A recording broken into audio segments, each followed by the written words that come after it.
esta jornada de las jornadas de diseño, las 11ª jornadas de diseño. Buenos días. Permitidme 4 agradecimientos, 2 homenajes y una advertencia. Los agradecimientos a Mónica y a Chema por no desfallecer en el empeño, siempre. A Julián Lacalle por ir al rescate de Posada en otro de sus pasionales arrebatos. A todos los presentes porque este acto es solo para vosotros. Y al artista Artemio Rodríguez. Los homenajes a mis maestros del grupo Estampa Popular y a las coincidencias y al número 20. Y la advertencia. Veréis, el corrido mexicano es una adaptación de los cantares y romances españoles, también de las coplas y otras cancioncillas populares, que fueron el reflejo de sucesos acaecidos en la política, a sus gentes en los pueblos o en el país en general, desastres, leyendas, asesinatos, etc., sin importar demasiado si estos acontecimientos ocurrían en uno u otro bando. Es decir, a los dispuestos a la revolución, a los revolucionarios, a los revolucionados o a los reaccionarios. Había corridos para todos y, por supuesto, para los españoles también. Vaya entonces por delante esta advertencia y permítaseme este breve corrido en prosa titulado De 20 en 20. José Guadalupe Posada, 1852, nacería solo algo después del desplome moral, económico y militar ocasionado por el nefasto gobierno de Antonio López de Santa Anna, quien perdiera casi los 2/3 del territorio mexicano entre inauditas guerras, impagables deudas y asombrosas ventas. En el año 1854, 2 años después de su nacimiento, del de Posada, llegaría la primera gran revolución mexicana liderada por el indio Benito Juárez. Fueron años de incertidumbres políticas, guerras civiles y legitimación de gobiernos por parte de los Estados Unidos. Posada desarrollaría su trabajo artístico siempre bajo gobiernos represores, golpistas o caciques, y vivió bajo dictaduras que se hacían vitorear con perlas intelectuales como estas de Porfirio Díaz. Paz, orden y progreso. Poca política y mucha administración, y una fantástica que era pan o palo. Pero en 1910, Francisco Madero, que había adquirido popularidad al estar encarcelado por desafiar al general Porfirio Díaz, aprovecha su salida de la cárcel para huir a Estados Unidos y desde allí hacer público el Plan de San Luis, una arenga panfletaria sobre la liberalización de México, una suerte de revolución de papel, en cuyo punto 7 decía lo siguiente: el 20 de noviembre de 1910, el primer 20, de las 6 de la tarde en adelante, todos los ciudadanos de la República tomarán las armas para arrojar del poder a las autoridades que actualmente gobiernan. Y punto y seguido decía: los pueblos que estén retirados de las vías de comunicación lo harán desde la víspera. Evidentemente, la revolución, por supuesto, no estalló inmediatamente, pero la semilla estaba plantada en las galeradas de aquel desafiante panfleto. La vida reparte justicia y la velocidad de los cambios arrastró consigo al instigador de la propuesta, llevándole a liderar en la cabeza del gobierno su llamada a la revolución sin que él pretendiese tan dudoso honor. A Posada solo le quedaban 2 años de vida y en el horizonte ya se avistaba la silueta de 2 de aquellos grandes guerreros de la Revolución Mexicana, Doroteo Arango, Pancho Villa, y Emiliano Zapata, al que se escuchaba antes que veía con su archifamoso grito de esperanza: tierra y libertad. Ya entonces el sobrepasado, blando y culto Francisco Madero sucumbió a las veloces transformaciones, siendo asesinado en 1913, el mismo año en el que moriría José Guadalupe Posada. El grabado siempre ha servido a lo largo de la historia para esconder, para sembrar con la semilla de los cambios y la revolución las transformaciones que se aproximaban, y en España no fue menos. Aquí tuvo su reflejo en uno de los más activos colectivos de creadores que trabajaron contra la falta de libertades instaurada por el franquismo. Me refiero, como no, al grupo Estampa Popular, que un 20 de noviembre de 1956, el segundo 20, en Madrid, iniciaba su andadura secundada inmediatamente por decenas de artistas en el resto de comunidades españolas. Así, y en muy poco tiempo, José García Ortega publica una declaración de principios que, junto con la experiencia de Ricardo Muñoz Suay en el funcionamiento de los talleres de gráfica popular que ya existían con éxito en México, dan el primer paso hacia un arte contestatario, ansiadamente revolucionario y en defensa de la libertad de expresión, usando como medio el arte y, en particular, el inocuo y silente arte del grabado. Aquel grupo unió los esfuerzos de Francisco Álvarez, Manuel Calvo, Adán Ferrer, Palacios Pascual en Madrid, Francisco Cortijo, Francisco Cuadrado, Cristóbal Aguilar en Sevilla, Agustín Ibarrola en Vizcaya o el equipo Crónica en Valencia. Los cambios de nuevo sobrevinieron un 20 de noviembre de 1975, el último 20, cuando en la televisión se anunciaba la muerte de Franco. Aún así hubo de esperar al papel, a verlo estampado en un periódico para creerlo, y el trabajo de Estampa Popular ya se había hecho. Se habían denunciado las desigualdades sociales, la falta de ayuda al campesinado, la ruina educativa, la pobreza del pueblo, los excesos del franquismo, el abuso del poder, y todo ello, además, siendo encarcelados y jugándose la vida. Aquel grupo de artistas homenajearon una y otra vez a José Guadalupe Posada, utilizando frecuentemente sus imágenes como símbolos y emblemas de la libertad, y no como excusa u ornato, sino como resistencia, denuncia, clarividencia y heroísmo. Artemio Rodríguez, por tanto, estudiante de agrónomos en su juventud, si es que en algún momento ha sido más joven que ahora, es también uno de aquellos agricultores de la línea, un grabador, uno de los pocos que aún a día de hoy tallan y retallan ahondando en la materia como lo hacen los agricultores en el campo, oxigenando la tierra, enterrando las semillas, usando de otro tiempo para la creación y esperando el fruto de tan singular esfuerzo, a veces años después, muchos años después. Artemio Rodríguez es heredero directo e indiscutible del hacer y del genio creador de José Guadalupe Posada, y gracias a él podemos disfrutar por primera vez en nuestra ciudad de los grabados de su maestro. Por último, se da una última coincidencia. José Guadalupe Posada murió otro 20, esta vez de enero de 1913, en la casa que tenía en el número 6 de la Avenida de la Paz, aquí, en el portal de enfrente, en México. Muchas gracias.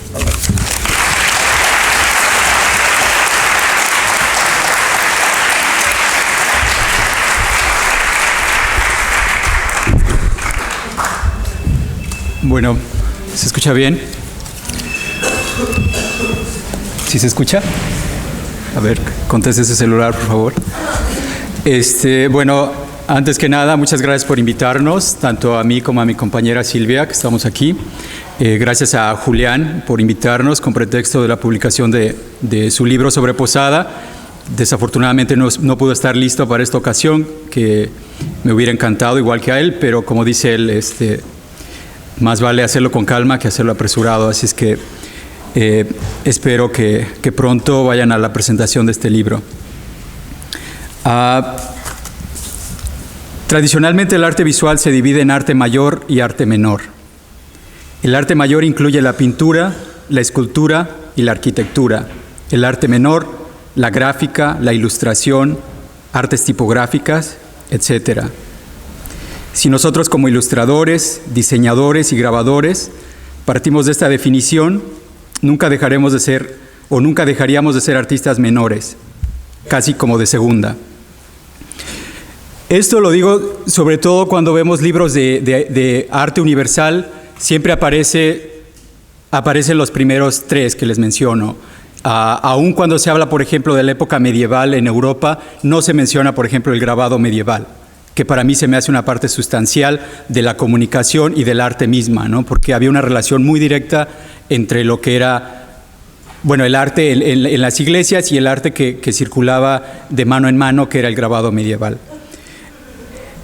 Desde que decidí dedicar mi vida al arte hace 15 años, adopté, sin saberlo conscientemente, una definición más libre y progresista de lo que es el arte. Para mí, el arte mayor o verdadero es un acto magistral que contiene un momento de inspiración, una buena dosis de talento y mucha disciplina de trabajo. Una obra de arte mayor, en este caso, lo es, no por la técnica que se usó, sino por la maravilla o el portento logrado. Dentro de mi catálogo personal de arte mayor entrarían hasta los mejores momentos de Pelé y Diego Armando Maradona. Su juego fue una obra maestra irrepetible. Así pues, cada uno de nosotros va explorando y adoptando las obras maestras personales. Ya no necesitamos de un saber formal y académico que nos dicte qué es arte y qué no lo es. Nuestro quehacer mismo, sin importar cuál sea, puede aspirar a ser una obra maestra, un acto de arte mayor. Si no hubiera esta búsqueda en nuestro quehacer, entonces, ¿para qué ser artista? El día de hoy les hablaré de alguien que rompió las barreras del arte sin siquiera saberlo. Alguien que no ha recibido la atención debida, pero que ustedes sabrán aprovechar en gran medida. José Guadalupe Posada. Para empezar, debo aclarar que el por qué hablo yo de Posada. Normalmente, yo vivo en Los Ángeles y aún estando en la Ciudad de México, siempre que ven mi trabajo se refieren a Posada. Me dicen, o eres el hijo de Posada, o eres el nieto, o eres algo de Posada. Siempre como si no existiera Posada, no existiera yo. Esto tiene dos lados, ¿no? Por un lado es un halago porque Posada es un genio, pero por otro lado, como me imagino a cualquiera de ustedes les pasará, que te digan que te pareces a alguien y que siempre eres ese alguien, aun cuando es a tu padre o tu madre. Oh, te pareces a tu padre, te pareces a tu madre. Siempre hay algo de no eres tú, eres el otro, ¿no? Entonces, para mí, cuando empecé a sufrir, digamos, esta etiqueta, siempre había ese recelo, ¿no? Ese, digamos, dolor, ¿no? Es importante aclarar, pues, que yo, cuando empecé a hacer obra gráfica, no empecé desde Posada, ¿no? Sino empecé desde el grabado medieval y desde el grabado colonial mexicano. Esas son mis referencias más directas como inicio. Ya cuando estaba más avanzado en mi carrera, pude conocer más de Posada, me gustó Posada y los he seguido estudiando. Sin embargo, no siento que sea un seguidor de Posada en el sentido de que no he podido explorar más allá de lo que su obra realmente lo es, que es una obra muy compleja y que aún sigo estudiando y voy a llegar algún día a ello. Todo va parte por parte, ¿no? Bueno, ya oímos un poco más un poco de la historia de Posada. Voy a tratar de ir rápido de esta parte, que yo pensaba hacer lo mismo, un poco dar un panorama de la historia en México y de Posada y de su vida, ¿no? La obra de Posada, a diferencia de nuestros días, en su tiempo fue la televisión pública, fue el internet, fue el cine, fue el periódico, fue todos estos medios de comunicación juntos, si podemos imaginar eso, ¿no? Sus obras se imprimían por los miles y algunas obras se llegaron a imprimir por los millones. Se distribuían en toda la Ciudad de México, pero también llegaba al interior de la República a través del tren y a través también de ¿cómo le llamaremos? A cantadores públicos. Los cantantes de corridos y declamadores llevaban hojas con ellos, llevaban 150 hojas y de eso vivían, porque llegaban a una plaza pública, empezaban a leer en voz alta, a hacer su espectáculo, quizás tocar la guitarra y cantar. Después de que reunían un grupo de gente y hacían su acto, decían, pues ahora aquí está la cosa, se lo pueden llevar a su casa, ¿no? Por eso estas obras que imprimían tenían sus imágenes, ¿no? Las imágenes de Posada, porque mucha de la gente no sabía ni leer ni escribir. Entonces, este era un modo de pescar su atención, ¿no? Esa es la gran diferencia con el arte actual o con lo que hago yo, con lo que hacen ustedes, ¿no? Es imposible luchar contra la televisión, por ejemplo, el cine, ¿no? Sin embargo, bueno, tenemos esta necesidad y esta necedad como artistas de seguirnos expresando en papel y en otros medios artísticos, ¿no? Entonces es lo que estamos haciendo, ¿no? Esa es una obra mía. Entonces, si vemos la obra de Posada y su carácter, primero la técnica. Él usaba una técnica que era grabado, pero era grabado sobre una placa de metal suave. Entonces usaba punzones para hacer su dibujo. Hay una historia muy, un mito sobre Posada que dice que él salía cada día a caminar por las calles, llevaba 3 planchas de metal en su bolsillo y en el otro bolsillo llevaba las herramientas. Llegaba a algún editorial, a alguna imprenta y les decía, bueno, ¿qué van a querer hoy? Y ya le decían, bueno, tenemos la noticia de que Julanito mató a Sutanita y de que mañana hay una obra de teatro tal. Y él se sentaba ahí mismo en cualquier lugar, sacaba sus herramientas, sacaba las placas y empezaba a grabar. Con esa agilidad de producción llegó a hacer más de 20,000 placas durante su vida. Cobraba unos pesos por las placas, ¿no? Entonces, esa es la gran diferencia. Ahora en día, mi búsqueda como artista y también como la Mano Press, que es la empresa que tenemos en Los Ángeles, es ver de qué modo llegamos a facilitar de que haya una difusión más amplia de las imágenes, ¿no? Como pueden ver en este grabado, el toque es más medieval que hacia el lado de Posada, ¿no? Las líneas son más gordas, más rígidas, más tiesas, y esa es para mí la diferencia con Posada, ¿no? Este es un retrato que yo hice de Posada para celebrar el 150 aniversario de su nacimiento, y Bueno, tomé una foto de él, solo hay 2 fotos de José Guadalupe Posada. Agarré la foto y agregué todos estos caracteres alrededor, todos esos personajes que de algún modo salen de su obra.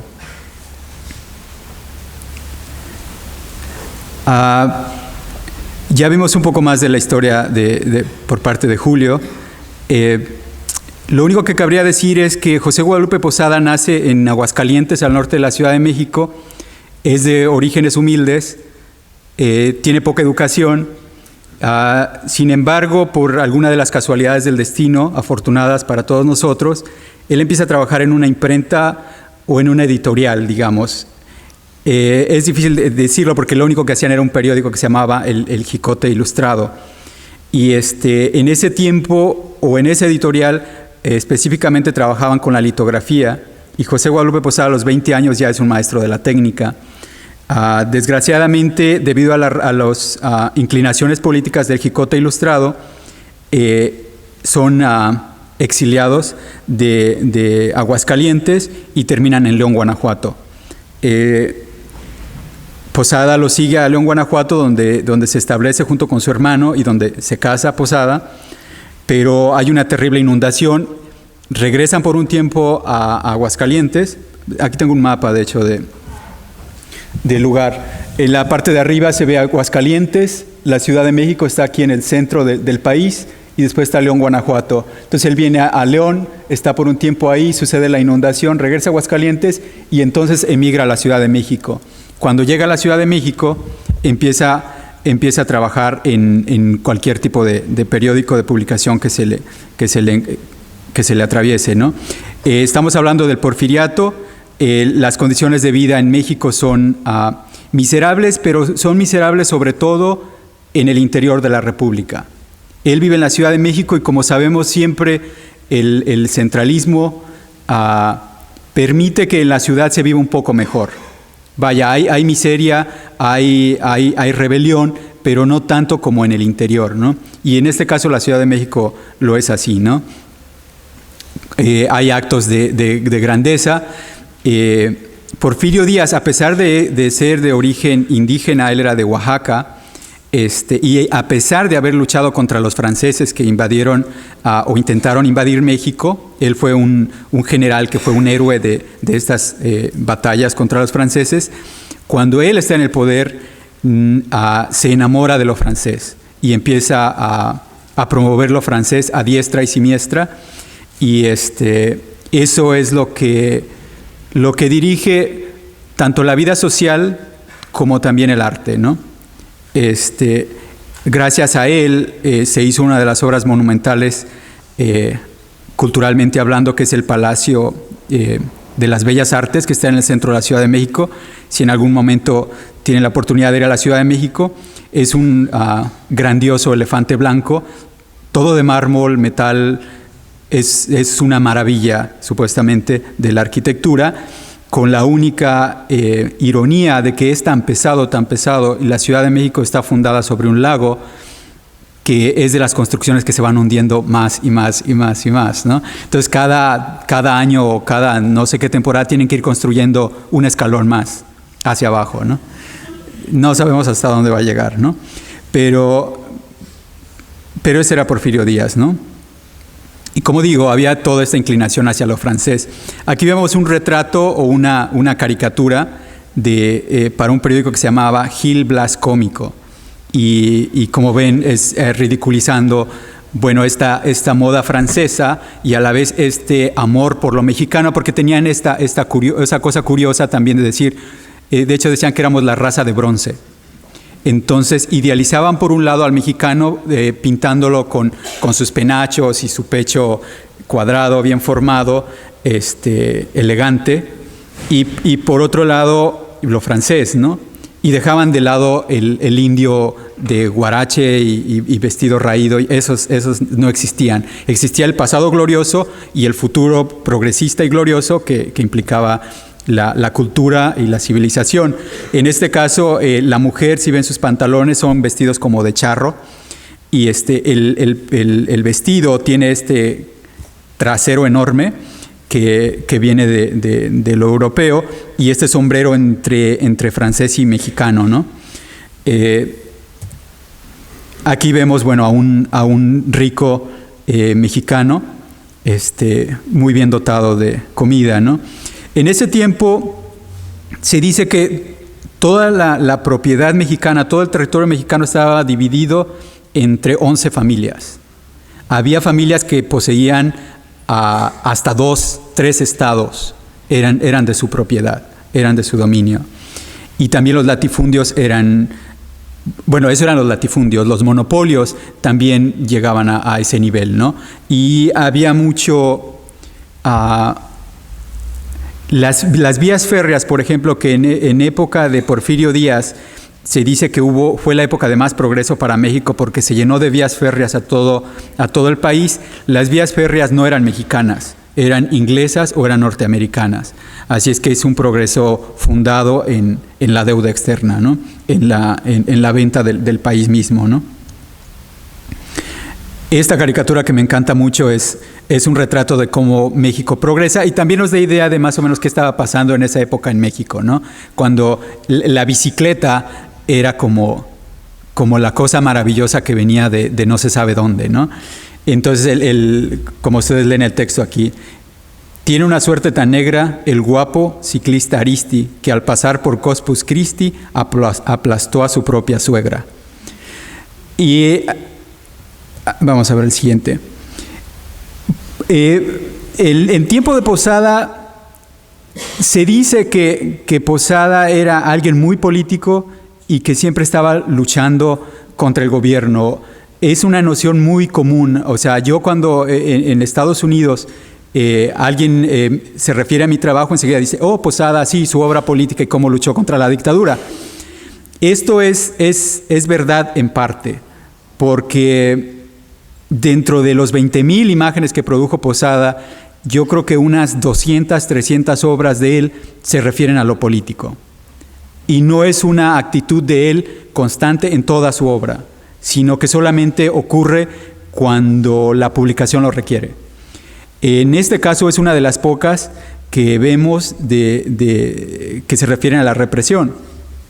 Y en realidad no está protestando de nada, nada más está diciendo que esta hoja volante se publicará cuando los acontecimientos de esa acción lo requieran, y nomás es una narración de algunas manifestaciones reeleccionistas y algo que pasó. Es nomás un hecho.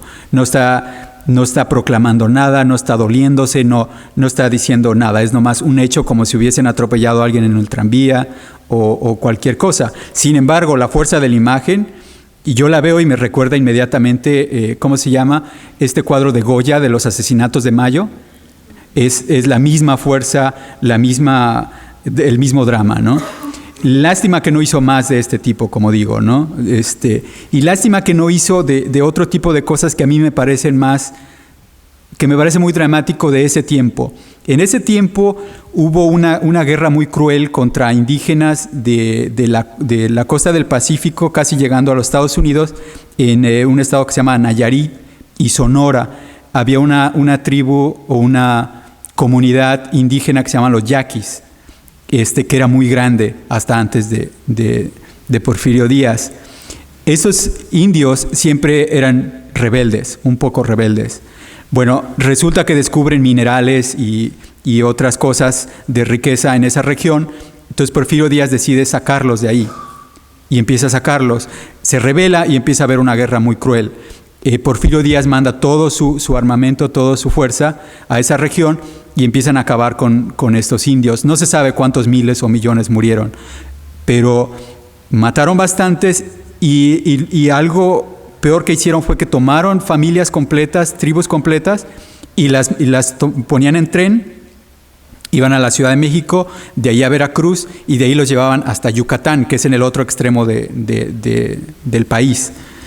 Muchos de ellos morían en el tren porque los subían, los encerraban, totalmente nazi, totalmente el holocausto, ¿no? Los metían en el tren, familias completas, en un punto determinado en Veracruz, los bajaban y los separaban, hombres, mujeres, niños, los separaban y los mandaban hasta allá. Como digo, muchos morían, y llegando a Yucatán, en ese tiempo la fibra de lo que hacían nuestras telas se hacía de enequén, que era un maguey que deshilaban y todas estas fibras era lo que hacían las telas, ¿no? Porque todavía no existía el petróleo, ¿no? Entonces toda la región de la península de Yucatán, donde ahora está Cancún y todo esto, era zona henequera. Entonces había tremendos latifundios donde sembraban henequén. Bueno, traían a estos indígenas desde el otro extremo del país y los ponían a trabajar como esclavos ahí. Se dice que el récord de vida de esta gente eran 6 meses, porque preferían darles poco de comer, que trabajaran lo más duro posible, murieran y traer más. Era más fácil hacer esto. Entonces, está esta parte, y hay otra parte que se llama Valle Nacional, que está en Oaxaca, que es un área tropical también, y ahí sembraban tabaco, plátano y no sé qué otras cosas más que abastecían a la Ciudad de México. También ahí era un régimen de esclavitud total. Y lo que hacían, y esto es en referencia a imágenes que Posada debió haber visto, era de que si ustedes se metían a una cantina con sus amigos y se ponían a tomar y se ponían bien contentos, podía pasar que al ir saliendo de la cantina o adentro de la misma cantina, rodear a la policía a la cantina, o cualquiera que tuviera armas, rodeaba la cantina, agarraba a todos estos borrachos y los llevaba y los vendía y los echaban al tren y se iban a Valle Nacional. Entonces su cruda era amanecer en Valle Nacional, donde al igual que en la zona henequera podían morir en 6 meses porque la salud y todo lo demás es una zona tropical, entonces es difícil sobrevivir, ¿no? Pero era estas cosas que le llamaban redadas, ¿no? Y también por crímenes menores te agarraban y te llevaban a la cárcel y te vendían como mano de obra y ¡pum!, te llevaban a Valle Nacional o a Yucatán. Ese tipo de imágenes, por ejemplo, él yo no he encontrado ninguna que se refiera a eso, ¿no? A este tipo de infiernos, ¿no? Y es una desgracia, ¿no?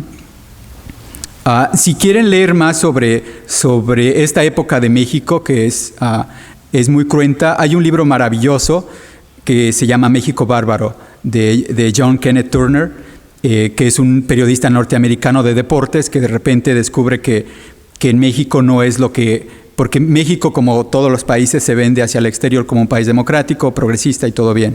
Este periodista se da cuenta porque se entrevista con 3 hermanos revolucionarios, los Flores Magón, no sé si en Tijuana o en Los Ángeles, donde los tienen apresados. Se entrevista con ellos y le dicen, pues mira, en México pasan más cosas, ¿por qué no vas?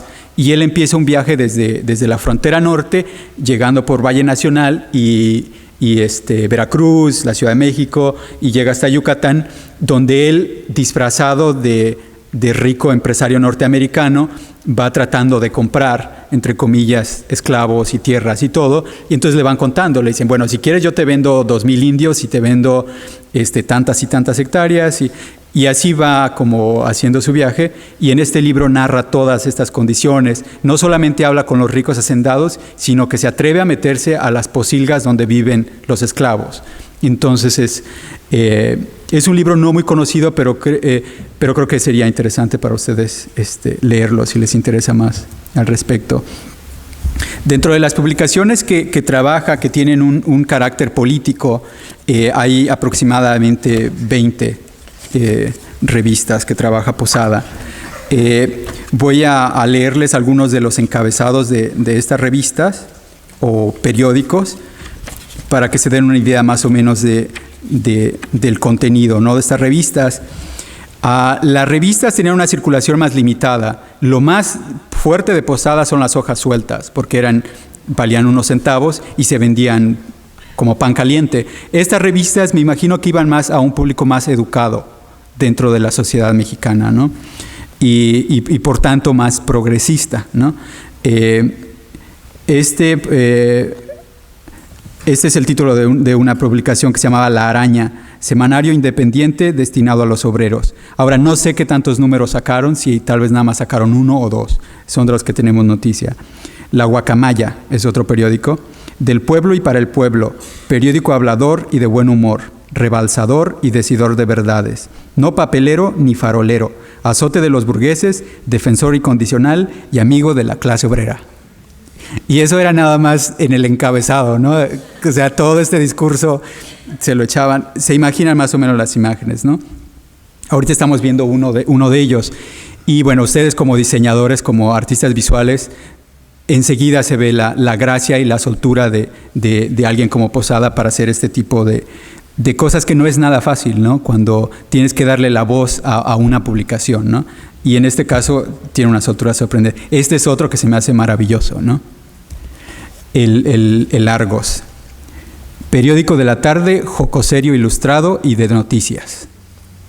No sabemos de qué se trata entonces. Habría otro que se llamaba El Diablo Bromista. Órgano de la clase obrera, azote del mal burgués y coco del mal gobierno. Después tenía otro que se llama La Palanca. Por la unión, por la justicia, por el progreso. Semanario independiente de obreros y para obreros. El Diablito Rojo. Semanario obrero de combate. O aman a Dios o se los lleva el diablo. Ahora, esto es antes de 1917, que es antes de la Revolución Rusa. Entonces, en México, desde finales del siglo XIX, ya había socialistas también luchando por establecer el socialismo, ¿no?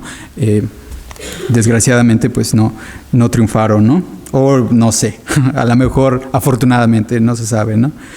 A lo mejor hubiéramos tenido un Stalin, ¿no? Enseguida, ¿no? El otro se llama La Patria Ilustrada, no tiene pie de página o como se llame. Después hay otro que se llama La Gaceta Callejera, y esta hoja volante se publicará cuando los acontecimientos de sensación lo requieran. Este era publicado por Vanegas Arroyo, que era el editor que más publicaba trabajo de Posada. Y más adelante hablaré más de él porque es un personaje muy interesante, porque es alguien que sabe que es un genio de la mercadotecnia, que publica y publica y publica y hacen miles de cosas y está en todos lados, y es admirable, ¿no? Realmente su punto de vista, ¿no? Pero no tiene una posición política clara. De hecho, se dice que tenía simpatía y de hecho relación personal con Porfirio Díaz. La única vez que estuvo en la cárcel fue por algún problema de terrenos. Entonces, aunque hacía cosas políticas, como digo, nunca sufrió la represión. Al igual que Posada nunca estuvo en la cárcel, lo que era bastante común si estabas metido en cosas políticas. Me imagino que muchos de estos periódicos que estoy leyendo el encabezado sí terminaban en la cárcel. Pero Posada era simplemente un trabajador, así es que él tenía esa libertad, ¿no? De hacer algo, pero no era su responsabilidad, ¿no? Leeré nada más algún otro de estos. El Padre Padilla, fundado para combatir la corrupción clerical. El Padre Eterno, instructor del pueblo y aguizote del fraile. El Valecito, del pueblo y para el pueblo, periódico rebalsador, parrandero y salidor, no papelero ni frijolero, decidor de purititas verdades, azote de los burgueses y amigo incondicional de la clase obrera. Así es que eran de pelea, ¿no? El Argos, no sé si tengo aquí algo que diga de él. Y creo que sí. Aquí está el Argos. Bueno, ahí lo dice. Nada más era de joco ilustrado y de noticias, ¿no? Entonces no se sabe qué noción tenía. Hay uno muy interesante que se es... Déjeme ver. Todos son jocoserios. Semanario, El Fandango, semanario destinado exclusivamente a la defensa de la clase obrera, decidor de verdades, no farolero y sostenedor de cuanto dice en cuanto terreno, no son papas. Ese es interesante, La Gacetilla, todo menos política. Así es que él trabajaba para quien viniera y fuera, ¿no? Y estos son encabezados de secciones, ¿no? Y escogí estos tres, pero hizo muchos y a mí se me hacen estos maravillosos, ¿no? Tienen como un poco de mala impresión, pero si pensamos que estas cosas se imprimían por miles, realmente es increíble que las imágenes lleguen hasta nuestra época. Esta es una de las imágenes políticas más fuertes que encontré de él, ¿no? Se llama La risa del pueblo mexicano y podemos ver al monopolio.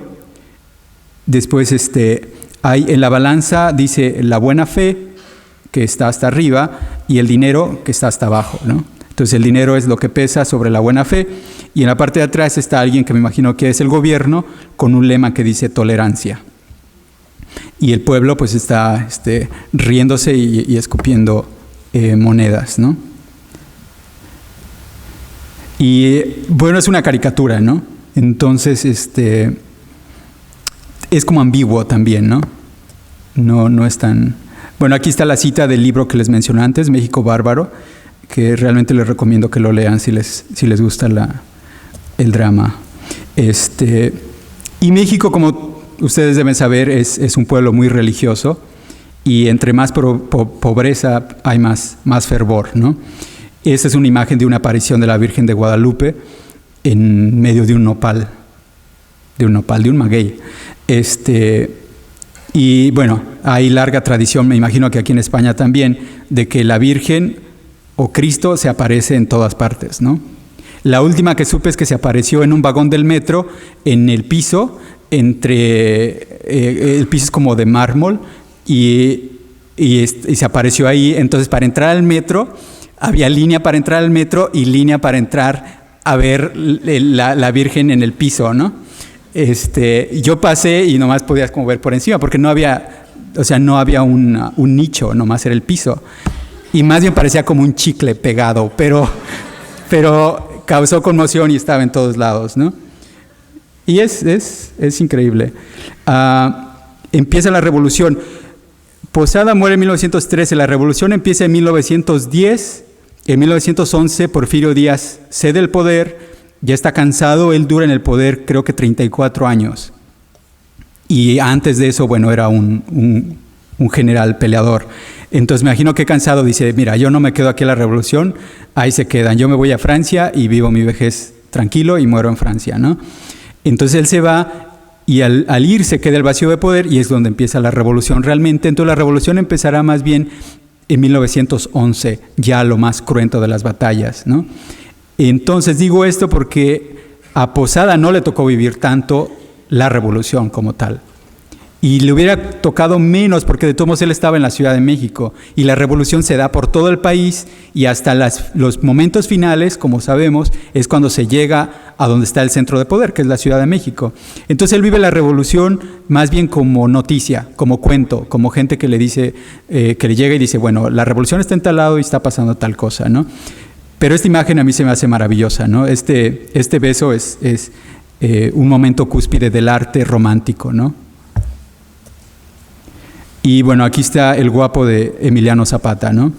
Que es de los personajes más importantes de la revolución y de los más amados, ¿no? Digo lo de guapo porque era indígena, tenía este rostro como fiero y auténtico, pero le gustaba vestir bien. O sea, si ven más fotos de él, siempre se viste galán, ¿no? El tipo trae un caballo hermoso y su traje es bello, le encantaba, ¿no? Eso, y tenía muchas mujeres, por supuesto. Bueno, aquí está una cosa ilustrada por José Guadalupe Posada, podemos leer la firma en la parte de abajo. Posada es de los primeros que empiezan a firmar su obra, ¿no? Y vemos este retrato de Posada que no se parece tanto, porque obviamente él nunca lo conoció, ¿no? Pero esta hoja nos da testimonio de cuál era la ambivalencia de Posada en cuanto a la revolución.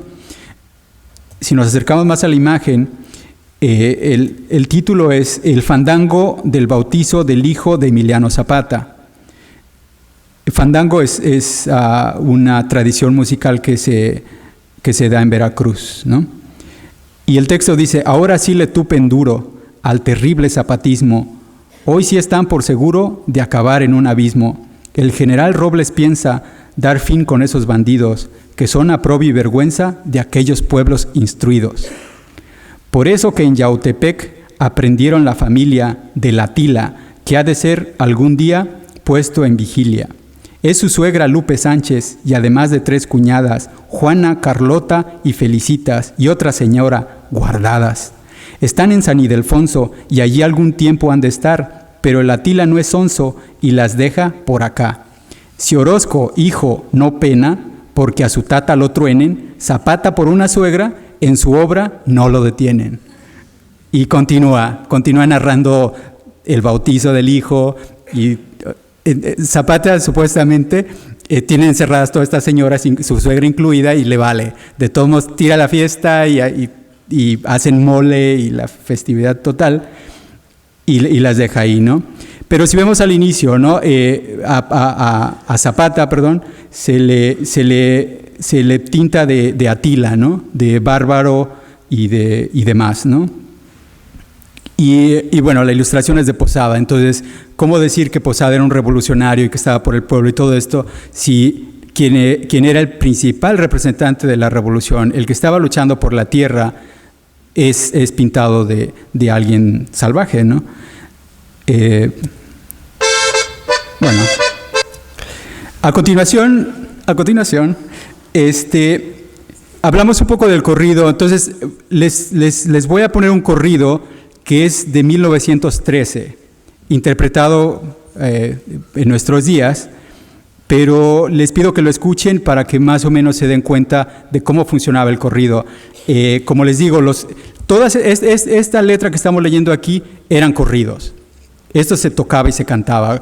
Quizás las melodías repetitivas eran como eran, pero siempre había cuentos nuevos que contar. Entonces hay corridos clásicos que han durado hasta nuestros días, como el que a continuación vamos a oír, y otros que simplemente eran la noticia del momento, ¿no?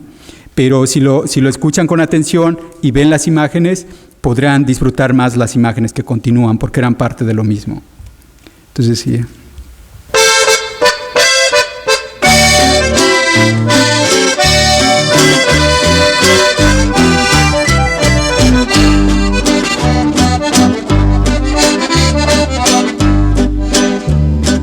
El año del 17, en un rancho de Chihuahua, pasó una horrible tragedia a orillas de una cascada.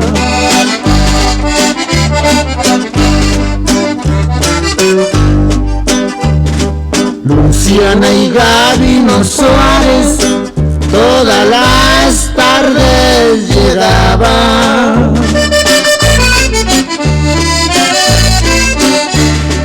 A orillas de la cascada alegres se platicaban.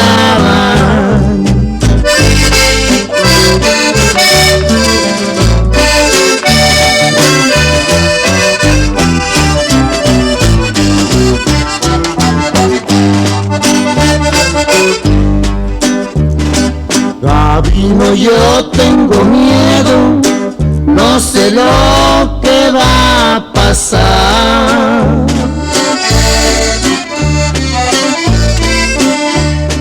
No temas, linda Luciana, que a nadie le hacemos mal.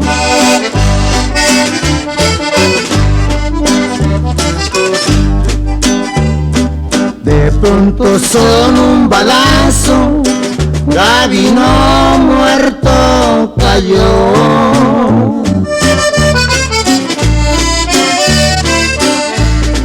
Luciana de pena y susto, ahí perdió la razón.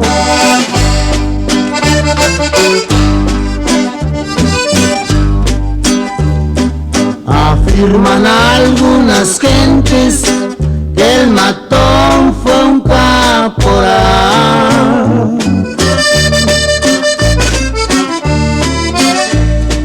que Luciana despreciaba por no ser hombre formal.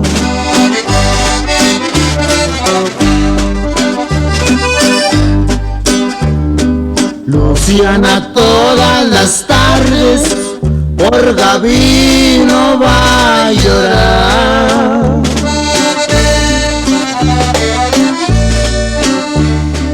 A orillas de la cascada sin poderse consolar.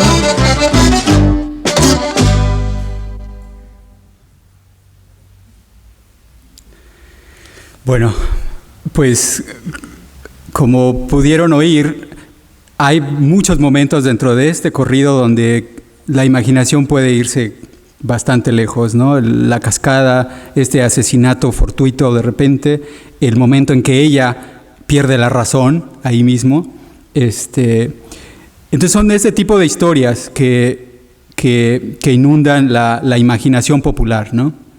Esta que vemos aquí es la tragedia de otra mujer, que es la tragedia de Belén Galindo, y se toca a ritmo de vals. Yo no sé qué es el ritmo de vals, pero puede ser que sea algo parecido a esto, ¿no? Y es lo mismo, ¿no? Una mujer que por celos su esposo, la suegra empieza a decir malas cosas de ella y no sé qué. Tienen apenas 10 días de casados, el tipo está inseguro de sí mismo y de la mujer y la mata. Entonces, así son los corridos. Lo que vemos aquí es, de este lado, es el frente de la hoja y la parte de atrás, ¿no? Así es como se vendían los famosos corridos, ¿no? Ahora, de la obra de Posada, muchos de ellos son, como digo, corridos, pero también hacía muchas otras cosas, ¿no? En este caso, este es un anuncio de teatro o una noticia de teatro, ¿no? Un tenore di forza, ya se va para Pekín, Garcín montado a caballo, sobre su célebre gallo, vuela cual garza Garcín. Obviamente se está riendo de algún cantante que vino de Pekín o no se sabe de dónde, pero lo están despidiendo y parece que es una mala crítica o una crítica mala sobre la actuación de este cantante y bueno, ya se va, ¿no? Pero la ilustración a mí se me hace estupenda, ¿no? Este hombre, este cantante, subido en un gallo enorme, ¿no? También ilustraba muchos cuadernillos. Esto es como un octavo de pliego. Las hojas sueltas son como medio pliego. Estos eran un cuarto de pliego y normalmente tenían una portada y tenían interior que dependía, ¿no? del contenido. Pero en este caso son unas cartas amorosas, colección, número, y ahí le ponían el número. Y entonces lo que eran cartas para su amor, ¿no? Si le ibas a escribir a un hombre, bueno, te decía cómo le escribieras a ese hombre para declararle tu amor, ¿no? O viceversa, ¿no? Para los hombres que quisieran enamorar a una mujer, te daba distintos modelos para que escogieras el tuyo y nada más le cambiabas el nombre y lo mandabas y éxito asegurado, ¿no? Entonces, obviamente la imagen te está diciendo eso, ¿no? Si quieres clavarle la flecha al corazón ajeno, compra esta publicación y todo está asegurado, ¿no? Como ven abajo, el editor es Vanegas Arroyo y bueno, está hecho en México, ¿no?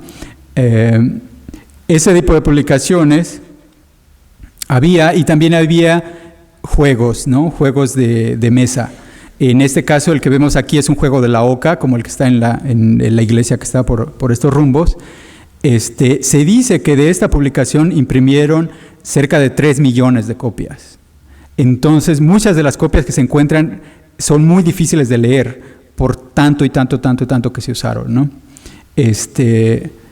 Y es un juego maravilloso y las escenas que están alrededor me encantan porque te hablan de la vida cotidiana de la Ciudad de México en ese momento y también algunas escenas interiores, ¿no?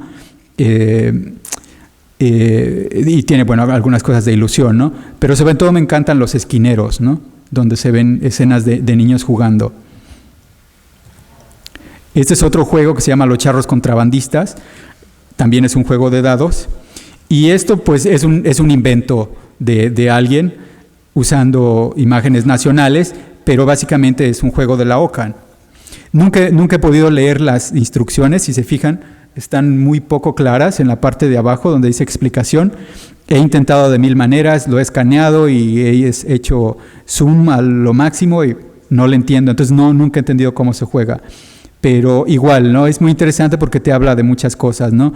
Me gusta mucho que en ambos juegos, por ejemplo, se ven chinos. Y desde ese tiempo, desde que los Estados Unidos empiezan a importar muchos chinos para construir las vías de ferrocarriles, tanto a Estados Unidos como a México también, porque los norteamericanos construyeron también las vías en México, y empezaron a traer muchos chinos, ¿no? Entonces, en México hay una gran comunidad de asiáticos, ¿no? También ilustraba cuentos infantiles, y este es un ejemplo de una portadita. El clarinete encantado, cuento. Aquí están otros dos, La princesa burlada y Don Perabel, cuento. Otra de las cosas que les encantaba, como me imagino que casi a todos nosotros, son las cosas de sucesos sensacionales o fenómenos, ¿no? No sé cómo le llaman aquí, pero en este caso es una niña que nació con una cara en la nalga. Y así dice, ¿no?, el encabezado de esta tremenda noticia.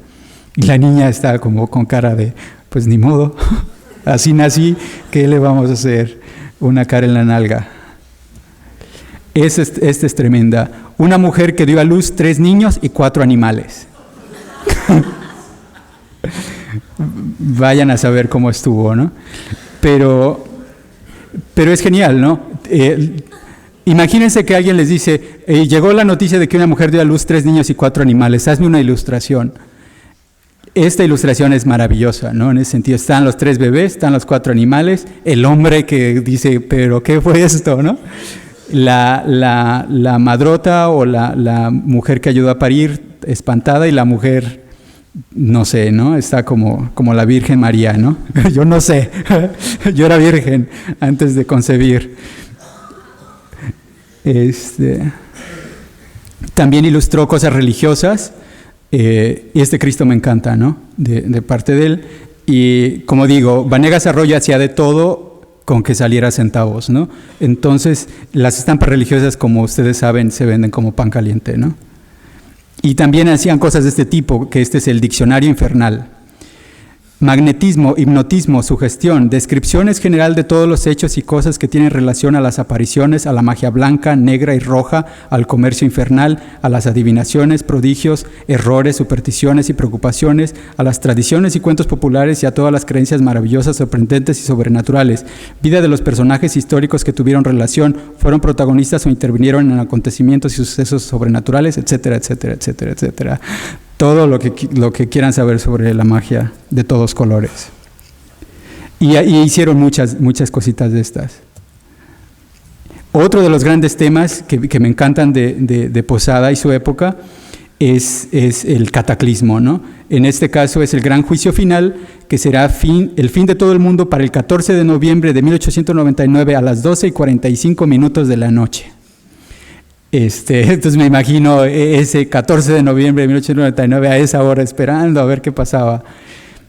Y todo el texto hace una descripción de cómo va a ser el cataclismo, ¿no? Que van a caer cuerpos calientes del cielo y todo eso.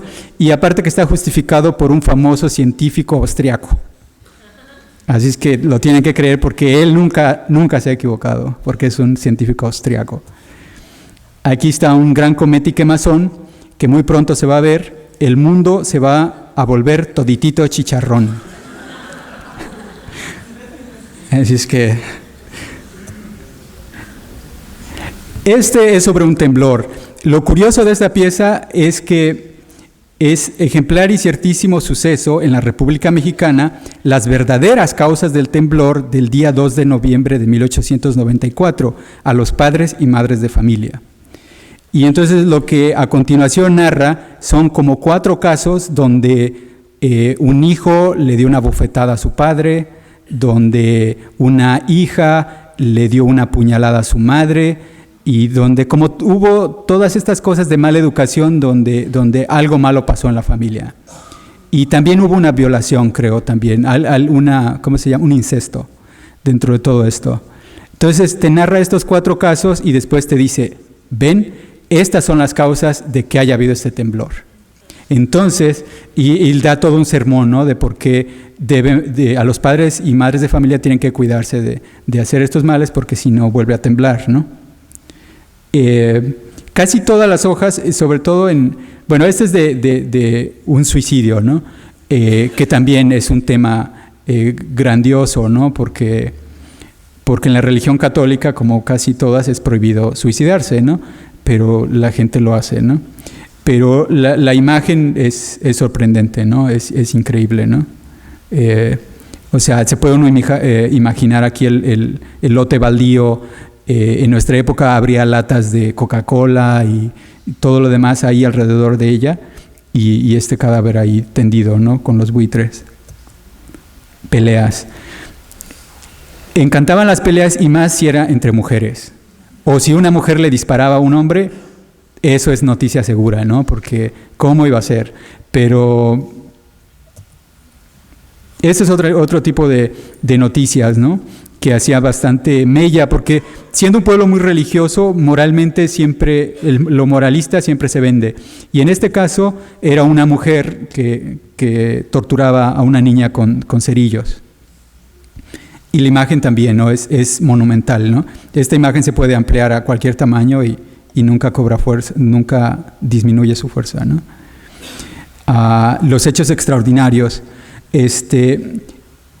Aquí de esto hay muchas imágenes de eso, y como decía, son imágenes del interior de la República que llegaban a la Ciudad de México y se distribuían, ¿no? En este caso es la historia del joven sastre Miguel Gómez, que tuvo lugar en la ciudad de Chiapas. Miguel era el galán del pueblo. Sus padres habían muerto y él era rico, así que tenía la libertad de tener a todas las mujeres que él quisiera y a cualquier hora. Se cuenta que llegó a tener más de 60 novias únicamente en Chiapas. Continúa diciendo que él un día va caminando, ve a una mujer que va caminando por ahí, vestida de terciopelo rojo, y dice, esta mujer nunca la había visto, la tengo que conquistar porque entonces todo el mundo va a hablar de mí. Y entonces va con ella y le empieza a decir, oye guapa, y no sé qué, y te acompaño, y que, ok, acompáñame. Y ella lo va llevando y se adentran a una cueva. Y en la cueva, él empieza a sentir miedo y ella lo calma, ¿no? Finalmente él pregunta, ¿qué es esto? Y 1001 voces respondieron, el infierno. La bella mujer se transformó en el demonio y le dijo a Miguel que en castigo por haber deshonrado a tantas mujeres, se quedaría por siempre en el infierno, y el demonio se lo llevó para torturarlo. Y entonces aquí vemos, este es interesante porque también tiene esta cosa medieval donde en una sola estampa ves distintos momentos de la historia, ¿no? Ves al tipo conquistando aquí a la chica guapa, y después ves al guapo siendo tragado por el infierno, ¿no? Aquí otro horroroso asesinato acaecido en la ciudad de Tuxpan el 10 del presente, por María Antonia Rodríguez, que mató a su compadre por no condescender a las relaciones de ilícita amistad. Así es que cuidado con no corresponder a esas relaciones. Y esa es una de las imágenes más grotescas que él tiene, y que me recuerda también mucho a Francisco Goya, ¿no? Los crímenes más horrendos, que es un hombre que, me imagino que era esquizofrénico, se vuelve loco, mata a su esposa, mata a su padre, mata a su madre y mata a su niño y se lo empieza a comer en pedazos, ¿no? Y siempre después de todas las historias, ya en el texto, siempre al final hay un castigo divino que podemos ver en esta estampa representado maravillosamente, ¿no? Este personaje siendo tragado por el infierno, ¿no? Y después, bueno, vamos a lo de Día de Muertos, del cual Posada no fue el inventor, pero sí fue uno de las cúspides de esta tradición, ¿no? De celebrar un día a los que se han ido, ¿no? Entonces esta es la Catrina, muy famosa. Dentro de esta tradición hay alguien anterior a Posada que se llamaba Manuel Manilla, que podemos ver esta imagen aquí que está en vivo, aquí abajo en la exposición, es una de las piezas que traje, y que siempre se ha atribuido a José Guadalupe Posada. Lo que pasa es, Manuel Manilla trabajó antes que Posada. Cuando Posada llega, aprende la técnica de Manilla, que le está realizando en ese momento, pero enseguida, debido al genio artístico de Posada, acaba con Manilla, lo mata literalmente, ¿no? Bueno, no literalmente, sino figurativamente, porque destruye, o sea, ya todos los encargos van para Posada y Manilla queda descartado. Entonces su obra deja de aparecer pronto, y como podemos ver, la obra de Manilla es un poco más torpe y sin embargo tiene cierta belleza, ¿no? Tiene cierta naif, como se diría en inglés, ¿no? Aquí vemos un detalle, por ejemplo, ¿no? La cabeza es demasiado grande, el brazo es un poco corto, la mano es muy chiquita, la cabeza de la mujer al hombro está como media chueca. Anatómicamente no es tan correcto como Posada lo era. El talento de Posada hay que valorarlo aún más porque era natural. No era alguien que fue a la escuela y tomó clases de anatomía y de todo esto, y bla, bla, bla, sino que todo era natural. Y en este caso de Manilla se ve hasta qué límites llegaba o alguien popular a representar imágenes anatómicas, ¿no? Entonces Posada rompe con todo y él lo hace todo bien, ¿no? Entre comillas, ¿no? Esta es otra imagen de Manilla, igual, ¿no? Vemos las piezas un poco tiesas. Esto podría ser igual un grabado español, y de hecho los instrumentos, los gorritos, todo eso se ve como español, y el toro de bolas, ¿no? Pero podría ser medieval, ¿no? Esa es otra imagen impresionante de Manilla, y como ven es este encanto de México con Francia, y bueno, aquí está haciendo la Torre Eiffel, representada por esqueletos, ¿no? Si vemos la comparación, este es un grabado de José Guadalupe Posada. Cada esqueleto, cada movimiento, cada detalle es anatómicamente correcto, digamos, ¿no? O sea, todo el juego, todo el ritmo está ahí, ¿no? Es una representación del Quijote. Si vemos comparado con esto, donde todo se ve como de palo, esto tiene toda la agilidad del mundo, ¿no? Y toda la frescura. Este es otro ejemplo, ¿no? de la agilidad de Posada para representar los momentos de acción en el momento mismo, ¿no? Ese brazo con la navaja está pero de miedo, ¿no? Y la cara del otro que va a recibir el piquete está fabuloso, ¿no? Ahora, después de que muere Posada, aparecen todavía algunas imágenes más. Pero a mí en lo personal no me parecen ni de Manilla ni de Posada. Esta, por ejemplo, tiene lo tieso, por llamarle de algún modo, de Manilla, pero tiene la técnica de grabar de Posada. Entonces es esta imagen y esta imagen que a mí me parecen fabulosas, pero me parece una tercera mano que no sabemos de quién es. Y no pueden ser de Posada porque son después este está representando a Victoriano Huerta. Históricamente no puede ser Posada, que Victoriano Huerta es el que mata a Francisco Díaz y ocupa el poder por un tiempo, ¿no? Esta, bueno, es la imagen del revolucionario, todavía estamos en la revolución, pero no tiene nada de Posada, ¿no? Bueno, sí tiene algo, pero no es Posada, ¿no? Estas dos imágenes no sé de dónde vienen. Ahora, la muerte de Posada, artísticamente hablando, ocurre afortunadamente casi coincidiendo con su misma muerte, ¿no? Que es cuando la prensa empieza a irse más por el lado de imprimir. Antes de Posada la fotografía ya existía y se usaba como referencia, pero no era posible reproducirla en periódicos. En los finales días de Posada empieza poco a poco a ser posible esto, y ya cuando muere Posada ya de plano se puede.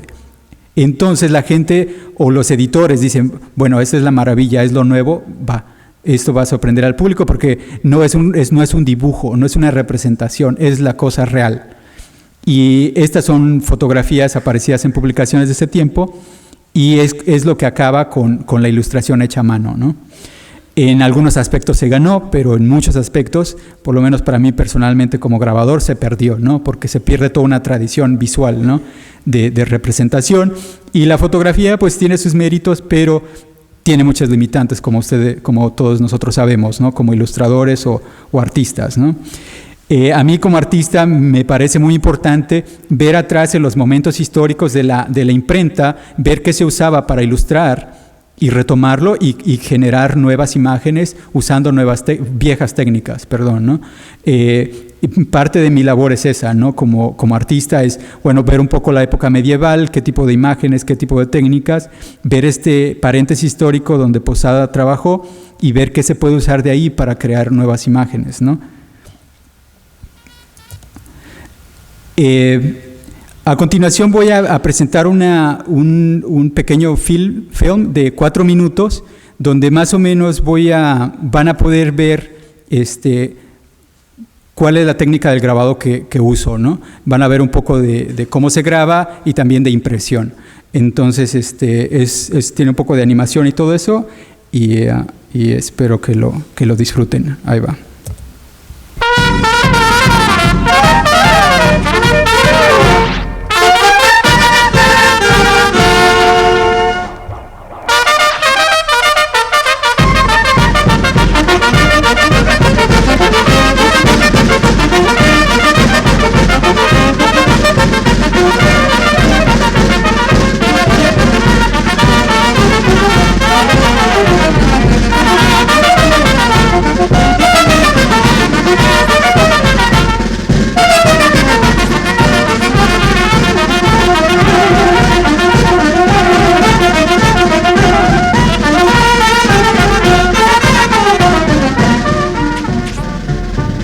De la pila nace el agua, del agua caracolitos, de la pila nace el agua, del agua caracolitos, señora, señora no vaya al agua donde le hace gorgorito, señora, señora no vaya al agua donde le hace gorgorito, señora.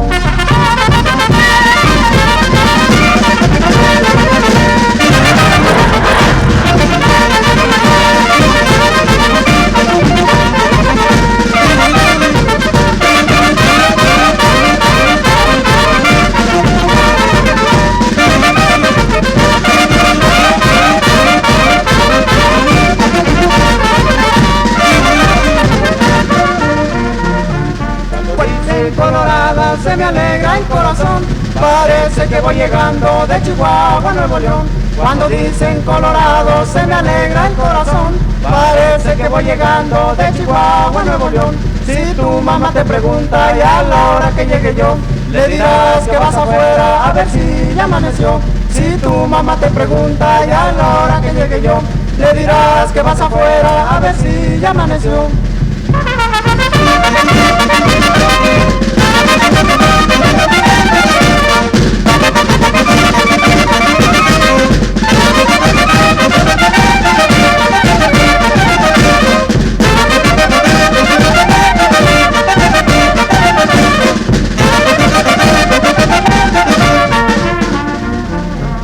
Aquí está la piedra lisa, chirriona, chirriononona, donde yo me resbalé por tus sabores, chirriona.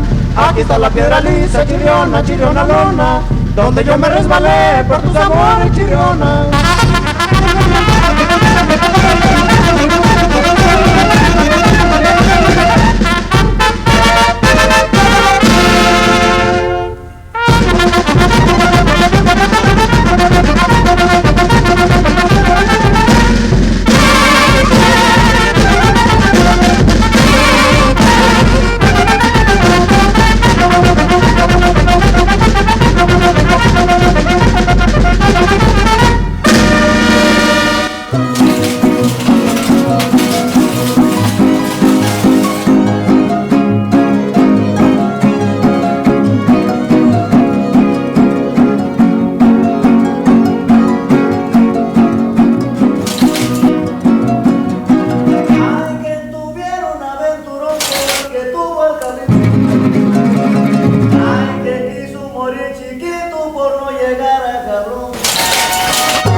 Bueno, pues esta es la imagen que acabamos de ver, ¿no?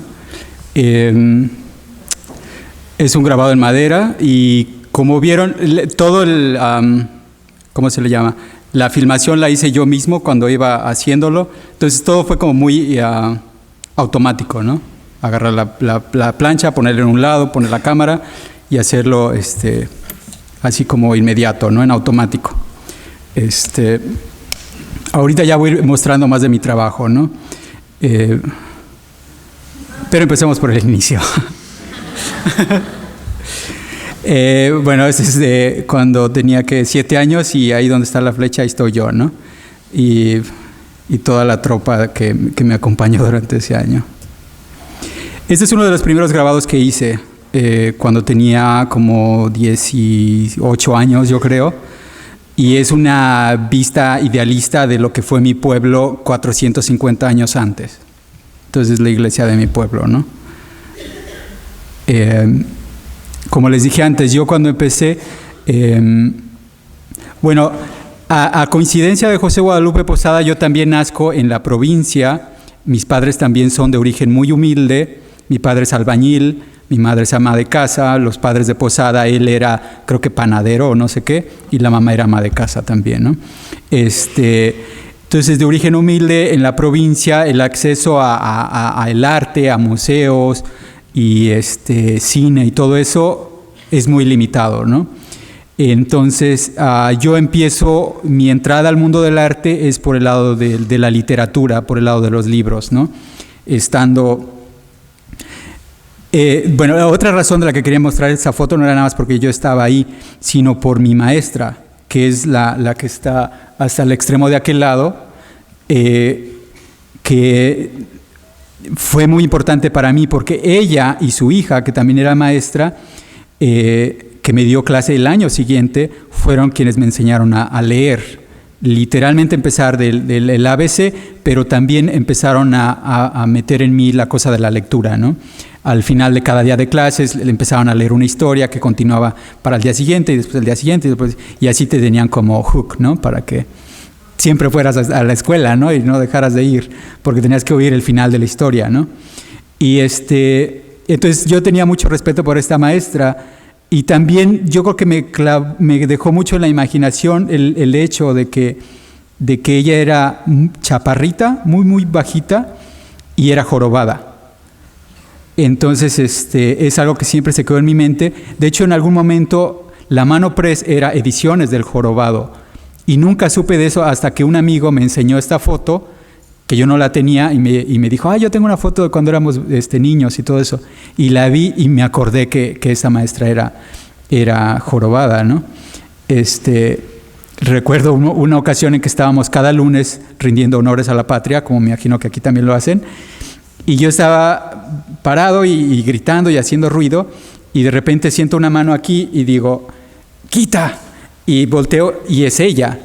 Y lo que pasa es que como cuando siento una presa, sentí que era alguien de mi tamaño, sentí que era alguien de mi altura y a pesar de que ella siempre pegaba a los estudiantes cuando eran burros, no me pegó, ¿no? Y se lo agradecí siempre porque fue muy violento, ¿no? Como, ¡quita! No me esté chingando, ¿no? Le dije algo así. Y yo creo que ella entendió que no era mala onda, que era algo curioso. Y bueno, en mi pueblo, entonces, como les digo, yo empecé a leer mucho y después fui a la universidad y como a los 17, 18 años regreso a mi pueblo y conozco a alguien que hace libros en mi mismo pueblo, ¿no? Que hace libros impresos a mano, montados a mano y vive muy cerca de mi pueblo, en el rancho.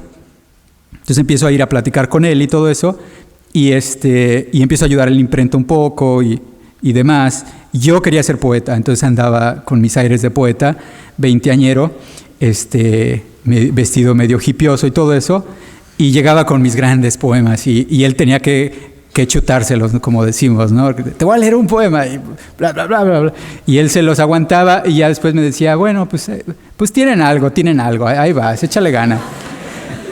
Pero hasta que ya se hartó de esta faceta mía poética y me dijo, bueno, mira, a lo mejor si le echas muchas ganas, llegas a ser un poeta que más o menos valga la pena. Pero veo que siempre andas dibujando. Cada momento que estamos platicando algo, estás haciendo garabatos por todos lados. Entonces, ¿por qué no aprovechas esa parte? Sigue con lo de la poesía, no importa. Pero ponte a hacer algo con tus dibujitos. Y él me dijo, bueno, mira, aquí está este dinero, y vete a la Ciudad de México, que en ese tiempo estaba a 8 horas de distancia, y vas a tal calle en el centro de la Ciudad de México y vas a encontrar una tienda de arte que se llama Casa Serra. Ve ahí y pide gubias para grabado en linóleo y pide unas placas de linóleo y después te regresas. Digo, bueno, pues me pagan el viaje, vámonos. Y entonces me fui y compré mis materiales, muy contento, paseé, fui al cine, todo. Y después regresé y ya me dijo, bueno, mira, esto es más o menos así. Yo no sé, yo me imagino, porque él no es grabador, él es impresor y tipógrafo, ¿no? Uno de los más grandes de México y de Estados Unidos, ¿no? Y entonces me dice, yo no sé cómo es, pero me imagino y es así. Y toma, te doy este libro y me dio un libro que se llama El grabado en madera de Paul Weinstein, que fue un hecho muy afortunado, que surgió a partir de un hecho desafortunado, ¿no? Paul Weinstein era un crítico de arte alemán que durante la época nazi huye de Alemania y termina en México. Cuando llega a México, traduce su libro que se llama El grabado en madera, que es básicamente un tratado sobre el grabado en madera medieval y los subsecuentes, ¿no? La ilustración y todo eso, pero me interesó sobre todo lo medieval. Entonces, esta es mi primera lectura referente al grabado. Lo empiezo a leer y de repente estoy en la línea directa, digamos, o como una evolución por la misma cosa de que es lo que estoy leyendo, del grabado medieval. Es por eso que digo que Posada me viene más tarde. Ya hasta que estoy haciendo grabado 2 o 3 años después, conozco a Posada, pero al inicio yo ni sabía que existía, ¿no? Y menos estando en provincia. Entonces empiezo a grabar y por eso salen grabados de este tipo, que tienen un poco o mucho de medieval y tienen un poco del expresionismo alemán, porque es donde acaba este libro, ¿no? Bueno, no, sí, de hecho acaba con lo mexicano, pero para mí me interesó más esta parte más temprana, ¿no? Con mi maestro he hecho muchas colaboraciones, entre otras cosas ilustré las fábulas de Sopo, que se hizo una edición para la Universidad Nacional, que es la primera edición hecha en América de las fábulas de Sopo ilustradas, ¿no? Que se hicieron en náhuatl y en español. Y esta es otra colaboración que hice, que son unos poemas de Sor Juana Inés, que se hicieron para una visita del Papa a México, ¿no? Que se lo entregó el gobierno de la ciudad al Santo Papa. Y bueno, pueden ver aquí la belleza tipográfica de la página. Es una página, es un pliego completo. Y bueno, yo hice la Virgen de Guadalupe con todo respeto a quienes creen en la Virgen de Guadalupe de corazón. Bueno, tomé, como ustedes lo harán, me imagino, cada que tienen un encargo de alguien, bueno, si les place, bueno, respetan la ideología y la mentalidad de quien les está pidiendo el encargo y lo hacen. En este caso yo, bueno, es algo además cercano porque nací católico y hice esta imagen, ¿no? Esta es una ilustración del libro de las fábulas de Sopo. Son ilustraciones muy pequeñitas y que me gustaron. Y yo tenía en ese tiempo como 20 años, así es que ni sabía qué estaba haciendo, ¿no? Nomás me dieron el encargo y dije, bueno, pues si me pagan, lo hago. Y empecé a explorar el linóleo más seriamente, ¿no? Tuve que hacer 53 grabados para las mismas fábulas de Sopo. Después, en el 94, a los 22 años, yo estoy en México y por diversas razones mi familia me dice, oye, ¿qué vas a hacer en tu vida? ¿Vas a estudiar o vas a trabajar o qué vas a hacer? Y terminamos coincidiendo en que lo único que me queda hacer es irme a los Estados Unidos, como mi padre y mis 3 hermanos que han acabado en los Estados Unidos, y mis primos y mis tíos y todo mundo, ese es como el camino, ¿no? En nuestro destino. Y yo me resistía totalmente. Obviamente yo viví esta época que era como una época tardía de los 60s y entonces era totalmente antiamericano y pro-sandinista, pro-Nicaragua, pro-Salvador, todo eso. Era en esos momentos, ¿no? Cuando estaba la guerra civil en esas partes. Entonces totalmente no, a Estados Unidos no. Pero en su momento, de repente, sin ninguna cosa en el futuro que hacer, me convencieron y me dijeron, mira, nosotros te pagamos el coyote y te vienes. Yo dije, bueno, pues total. Entonces fue en el 94 que decidí tomar ese camino, ¿no? De cruzar la frontera. Cruzo la frontera y llego a Los Ángeles. Y en Los Ángeles, curiosamente, siento más libertad. Por un lado, aislamiento, ¿no? Porque estás en un país extraño, no hablas inglés, estás perdido totalmente. Pero por otro lado, sentí mucha libertad en términos artísticos. porque cuando estando en México siempre hacía algo y siempre tenía como ese fantasma gigante del arte mexicano, ¿no? De todos estos grandes maestros del arte, ¿no? Y de la poesía, ¿no? Entonces siempre decía, no, yo nunca voy a hacer nada, soy una basura, ¿no? Soy una basura que lleva el viento, ¿no? Y llegando a los Estados Unidos, de repente ya no hay nada. Entonces, nadie me está viendo, a nadie le importa, no sabe lo que está a tu alrededor. Y entonces es en ese momento en que empiezo realmente a soltarme haciendo arte, ¿no? Esa es una de las primeras imágenes que hago, ¿no? Que se llama La Lectura. Y era más o menos como lo que sentía en ese momento, ¿no? De dramatismo y insolación y para eso va uno al baño, para leer y sentir toda esta pasión poética, ¿no? Entonces lo representé ahí, ¿no? Yo creo que algunos de ustedes disfrutarán esos momentos de lectura en aislamiento, rodeado de ángeles y todo eso. Esta es otra pieza temprana que hice. Esta se llama Melodía de la lucha cruelísima, del buen elefante, bienvenido a las últimas patadas. Y es una pieza totalmente barroca, es un linóleo y es mi visión del mundo en ese momento, ¿no? La fragilidad del ecosistema, del planeta, que está representada por este elefante siendo atacado en la parte inferior por estas criaturas que quieren acabar con él. En el mundo se pueden ver en cada continente alguna cosa pasando, en el mar se ven gentes en botes viajando de un lado a otro, un baño tirado ahí, una lata de Coca-Cola, y alrededor, ¿no? Se ven otros elementos de la vida en nuestros días, ¿no? Y al final, en la cima del mundo, el amor nos redimirá, ¿no? O al menos es lo que yo quería, ¿no? O me hacía falta, ¿no? En ese momento todavía es como les digo, tengo 22 años y estoy enfocado en muy pocas cosas, entre ellas el amor, ¿no? O la falta de, ¿no? Sobre todo estando en Estados Unidos, estando solo, ¿no? Aquí es un detalle, ¿no? Del beso y los detalles alrededor. Esta pieza también tiene algo interesante, la cosa del barroco, sobre todo hablando de grabado en linóleo. Como ustedes saben, se empieza de una placa completa que si se imprimiría sería negra. Empieza a dibujar y empieza a escarbar y sigue habiendo negro alrededor, Entonces digamos que voy grabando la imagen de la mujer y el hombre. Y después otra cosa y otra cosa. Y siempre hay espacios negros que van quedando.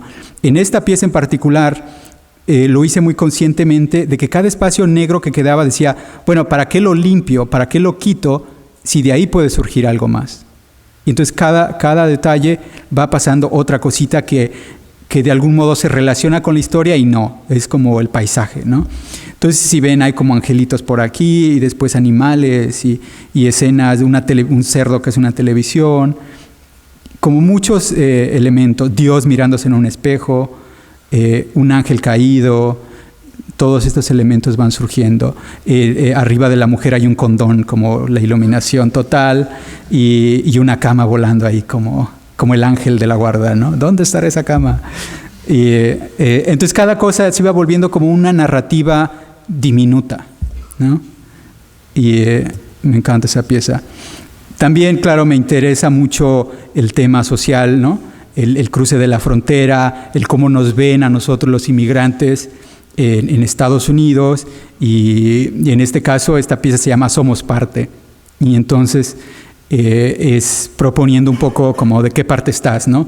Eres el ser que está sentado en su comodidad de la sala echándose un sueño, o eres estas personas que tienen que cruzar la frontera, arriesgar la vida para llegar a servirte, o de qué lado estás, ¿no? Y esta pieza ha tenido bastante éxito en mi carrera, ¿no? La gente le gusta mucho y lo compra, ¿no? Tanto mexicanos como norteamericanos, ¿no? Más conscientes de esta relación de la frontera. Esta es una pieza un poco conectada con la otra en el sentido de la dignidad, ¿no? Que nunca se pierde, ¿no? Del ser campesino, estar conectado a la tierra. Esta es una foto de un amigo y bueno, un arado tradicional. y un cielo ahí medio tormentoso, medio algo, pero siempre la dignidad y la belleza, ¿no? de un personaje conectado a la tierra. Este es un poco conectado a la otra, a la anterior, y esta la hice en el 94 también, y más o menos retrata el estado anímico de alguien en el exilio, ¿no? La pieza se llama Esa noche nos invadió la tristeza. Entonces es nada más un momento en que todo está triste. Las flores están tristes, los pescados están tristes, el corazón está triste, cada elemento es tristeza total. Y lo quería hacer como un dúo, donde el otro era ese día nos invadió la alegría, pero después de la tristeza ya no me quedaron fuerzas de hacer la alegría, así que se quedaron con la tristeza, ¿no? Ahora, esa pieza fue parte de un experimento que hice, que cada pulgada la amplié a un pie, la multipliqué. Entonces la pieza original mide 6 pulgadas, que sería como aquí así, por 12. Ese es el tamaño. Bueno, lo multipliqué por 10, digamos, o no sé cuánto. Y bueno, lo ven aquí, ven la referencia de esta mujer, que es una crítica de arte de Los Ángeles, y la amplié a este tamaño, ¿no? Y funcionó. O sea, lo veía la gente y creía que así había sido hecho, ¿no? Y entonces me abrió muchas puertas, porque entonces yo creí que la gráfica pues era una cosita chiquita y ahí se quedaba, pero ya ampliándolo a estas dimensiones es otro mundo y otro modo de usar la gráfica, ¿no?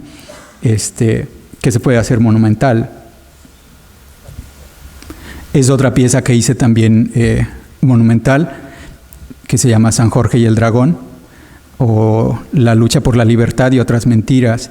Y esa la hice después del ataque del 11 de septiembre en Estados Unidos, y representando a San Jorge como, o sea, más bien a Bush como San Jorge, ¿no? Este caballero que cree que tiene la verdad y tiene que acabar con el dragón como pueda, ¿no? Y el dragón en este caso, bueno, es el mundo musulmán, ¿no? Lo desconocido.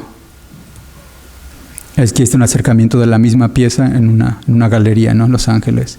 Entonces, como ven esta imagen ideal del caballero, y abajo del caballero los tanques de guerra con símbolos de Pepsi, de Ford, de Enron, y en la parte de atrás a la señorita de la belleza, Miss América, con McDonald's y otras compañías en la parte de atrás, ¿no? Todos por conquistar la bestia, ¿no? Ahora les voy a enseñar otro pequeño corto de cuando yo llegué a Los Ángeles y empecé trabajando en la sala de la casa de mi hermano en Los Ángeles con toda su familia, y poco a poco he ido luchando para ir consiguiendo mis propios espacios. Los Ángeles es difícil porque todo es caro, ¿no? Pero bueno, logré rentar después un garage y después pude tener un estudio en una institución. Después me peleé con la institución y me corrieron de ahí. Y ahora, en este momento, con mi compañera Silvia, que está aquí presente, fundamos un centro de gráfica que se llama La Mano Press.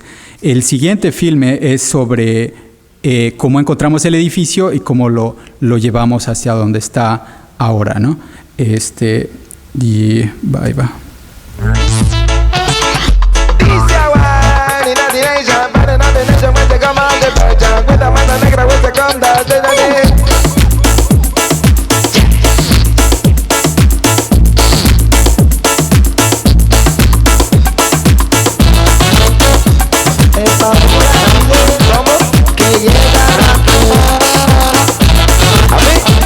Si la vida me da palo, yo la voy a soportar. Si la vida me da palo, yo la voy a pavilar. Si la vida me da palo, yo la voy a soportar. Si la vida me da palo, yo la voy a pavilar.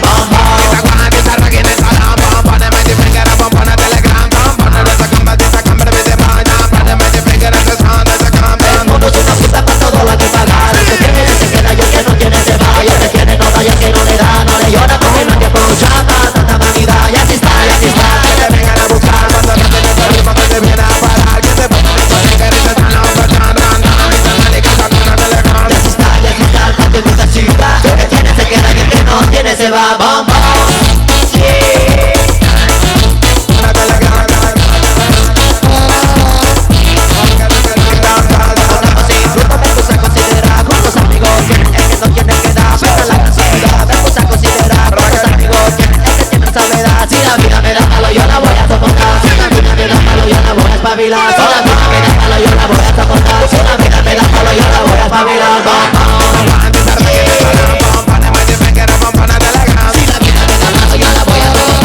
Esas otras dos prensas que se ven en la parte izquierda también son pesadísimas y son las prensas que usamos, y también hay una prensa en metal, y bueno, tenemos tipografía y barras para entintar y todo eso.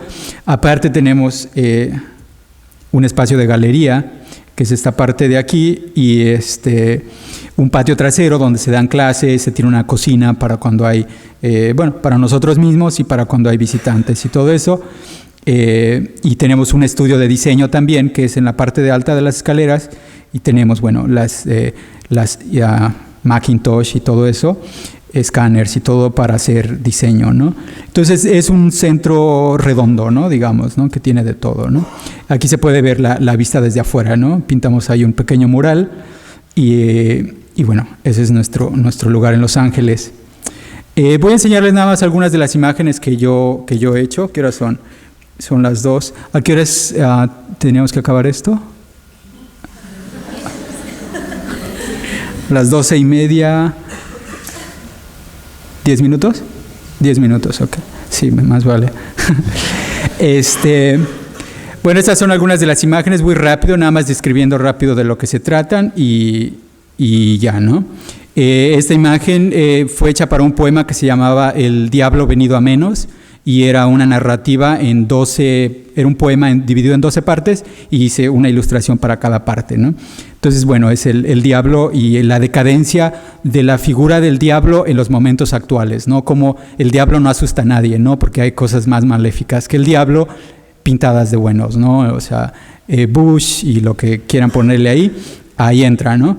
Y el diablo, pues, es nada más una imagen mitológica, no es real ya, ¿no? Entonces aquí está, ¿no? Los poderes reales pisoteando el diablo ingenuo, ¿no? Ahora, esta es una imagen de posada. A partir de esta imagen de posada, hice toda una serie de cosas, ¿no? Son los 7 pecados capitales.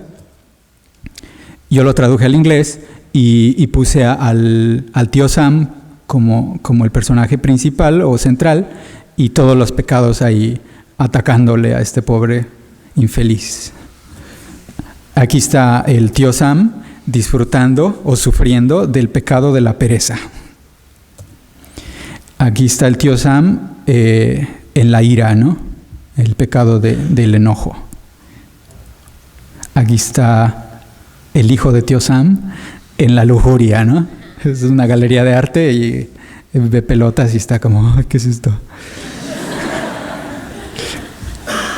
Después hay más, ¿no? Están los 7 pecados, pero no quise ponerlos todos.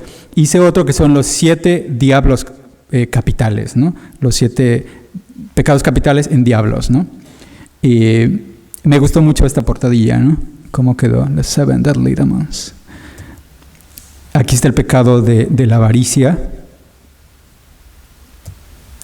el pecado de la gula. Y después intenté hacer los mismos 7 pecados capitales, pero solo la cabeza, con una cabeza.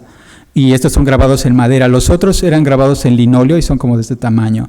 Este es un grabado en madera y es como de este tamaño, ¿no? Son más grandes. Y ese es el pecado de la avaricia. Otra vez el pecado de la gula. Eat more, come más. Y tiene sus tatuajes, ¿no? De McDonald's y otras hamburguesas, ¿no? En la película primera, este es el que estamos imprimiendo, si recuerdan. Esta es la envidia. Ahora, esta serie la hice, que se llamaba Woodcuts of Woman, o grabados de madera sobre mujeres. Y era un libro escrito por un escritor de la frontera del Paso y Ciudad Juárez. Él vive en El Paso. Y el libro fue publicado en Nueva York y me invitaron a ilustrarlo, ¿no? A partir de una exposición que vio el escritor, le puso ese título a su libro y me invitó a hacerlo. Entonces son 11 cuentos y este es un cuento de alguien que trabaja en la frontera en el calor así intenso, y llega a su casa y nomás quiere tomarse una cerveza y ver la tele, pero se olvida de que tiene una familia, ¿no? Y toda la familia está también en el estrés y todo esto, ¿no? Entonces es como el infierno, ¿no? Y bueno, uso otra vez la cosa de Posada, perdón, de los demonios, ¿no? Como símbolo de eso, ¿no? De infierno, de insoportabilidad, ¿no? Entonces está ahí la señora y los morritos ahí, y aquí abajo un dibujito, ¿no? De un perro comiéndose a la niña Lola. Esta es de la misma serie, y este cuento se llamaba Bar, y era como el mismo personaje como platicando con su amigo, ¿no? Del infierno que es la vida.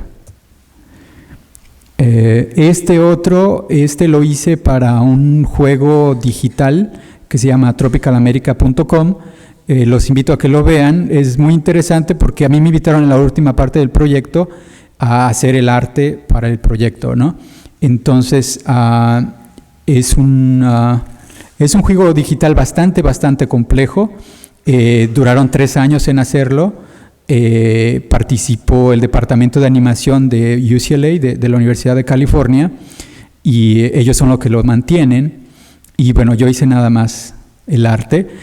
Y es interesante porque es un juego de internet todo blanco y negro, basado en grabado. Y creo que es algo bastante único. Entonces están animados. Aquí tú cuando empiezas puedes elegir ser el niño o la niña. Y ahí empieza la aventura, ¿no? Y básicamente la historia es: tú despiertas en el pueblo del Mozote, en El Salvador, después de la masacre del Mozote, donde fueron asesinadas aproximadamente 800 personas. Tú eres uno de los únicos sobrevivientes y tienes que ir por el mundo para contar la verdad de lo que sucedió. Entonces, es como un viaje a través de la historia de América Latina. Entonces es muy interesante para quienes les interese la historia, pero también la animación, la gráfica, ¿no? Y lo digital, ¿no? Que a mí, a partir de este experimento, es por eso que hice las peliculitas estas, ¿no? Porque me encantó y me gustaría hacer más, ¿no? Usando esta técnica tradicional a jugar con lo digital. Esos son personajes que eran de relleno, digamos, ¿no? Para dentro del juego, de repente pasa caminando alguien o algo, ¿no? Esto es dentro del juego también, y ya son como conceptos, ¿no? Del juego. África, América, Europa. También dentro del juego, uno de los beneficios que tuvimos de la conquista es que nos trajeron las ratas. Entonces llega una rata enorme, ¿no? Entonces es literal y también, ¿cómo se diría? Pues simulado, no sé, ¿no? Las ratotas. Hablábamos de temas de desaparecidos en distintos países, en Chile, en Argentina, en El Salvador, en todos lados, ¿no? Los balseros de Cuba. Bueno, y aquí paso al tema de Día de Muertos, que también lo he tocado bastante. Y este es un grabado en madera, ¿no? Que hice para representar la multiplicidad de muertes, ¿no? O de muertos. Este es un cementerio del este de Los Ángeles y como pueden ver, lo hice para un póster que se puso en las estaciones del metro, en los autobuses, en el metro mismo, y era para invitar a la gente a ir a lugares. Y entonces era un concurso, y yo llegué con esta pieza que era el cementerio, ¿no? Como, váyanse todos al cementerio, ¿no? Y al principio yo creo que vieron eso y dijeron, no, eso no. Pero después lo vieron un poco más, y si lo vemos con más atención es interesante porque lo que representa es la multiplicidad de todas las gentes que llegan a una ciudad como Los Ángeles y se quedan ahí para vivir y para morir, ¿no? Entonces tenemos desde portugueses, rusos, armenios, a chinos, japoneses, judíos, mexicanos, etcétera, etcétera. Entonces cada tumba representa una cultura y un modo de vida. Esto lo hice a partir del juego de la oca que hizo Posada. Nosotros seguimos, aún hoy en día, la oca es muy jugada entre las familias y a mí me ha interesado mucho usar eso, ¿no? El usar la oportunidad de que la gente juega para meter ideas y meter otras imágenes. Entonces tomé el mismo formato y hice mi propio juego de la oca. Originalmente lo hice para hacerlo en mosaico y hacerlo en una plaza pública. Y, o sea que aquí me robaron la idea y que la gente pudiera jugar y brincar ahí con eso, pero no lo he hecho, no ha habido fondos públicos para mis proyectos. Esta es otra serie que hice, que son cabezas gigantes que se usan como máscaras de papel, ¿no? Se ponen sobre la cabeza y puedes andar por aquí o por allá. Se llama El Luchador Mexicano. Este se llama Orgullo Mexicano y es el cantante del primer corrido que oímos, que se llama Ramón Ayala. Este se llama El Diablo Hernández y es como más o menos como nos ven cierto sector de la sociedad norteamericana, ¿no? Un diablo muy complejo, ¿no? Tiene como 9 cabezas de diablos dentro de la cabeza de este diablo, ¿no? Y para finalizar, se llama La Muerte de San Jorge y básicamente es otra vez San Jorge o George Bush representado como San Jorge, pero en este caso por intentar matar a este dragón le falla el truco, se rompe la lanza y se clava él mismo. Entonces está ahí muriendo, desfalleciendo y está pensando en sus tiempos gloriosos en que era el ser todopoderoso que mataba dragones y se comía un hot dog después de sus hazañas, ¿no? Entonces es mi parte política.